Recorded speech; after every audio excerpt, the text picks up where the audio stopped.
والسلام عليكم. عيد مبارك كاع الامه الاسلاميه ان شاء الله بربي، وخاصه انصار ترجي مستغانم.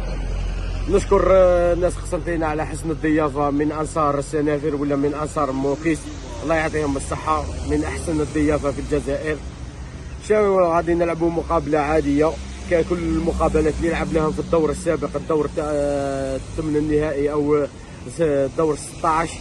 مباراة عادية ورانا دايرين الثقة في اللاعبين تاعنا ما شاء الله، الله يبارك، عندهم مستوى عالي.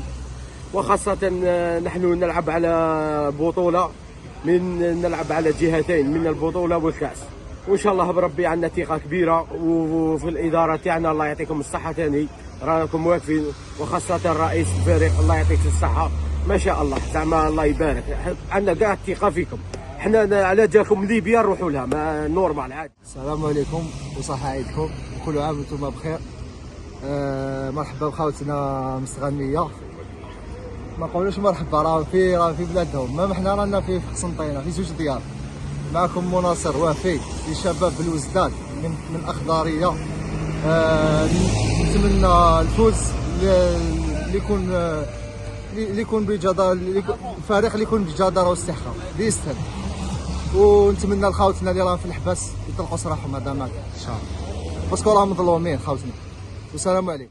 السلام عليكم، عيدكم مبارك، كل عام وانتم بخير الى كل اقطاع المسلمين والجزائر، وخاصه على كل حال اليوم مقابله بين الاخوين، بين الفريق السي ار بي والطرجي مستغانم. وحنا كمناصر ومجتمع المدني مستغانمي نتمناو اول وكل شيء الروح الرياضيه. وحنا كانا اون باج توس اوني بور نوتر باتري الجيري اوفيسيال، نطلبوا ان شاء الله اليوم تكون لو فير بلاي اولا وكل شيء فير بلاي، والترجي ايضا لها تاريخ ولها كما نقول لك مصداقيه في الشامبيونات تاعنا، ونتمناو وتكون ان شاء الله مقابله جيده. السلام عليكم خاوتنا، انا هنا في قسنطينه مع خاوتنا المستغانميين ما شاء الله، ومن بكري زعما ماشي زعما خاوتنا هذوما من بكري، وان شاء الله ملي ربحوا هذوك هي احنا خاوتنا هذو يستاهلوا غير الخير.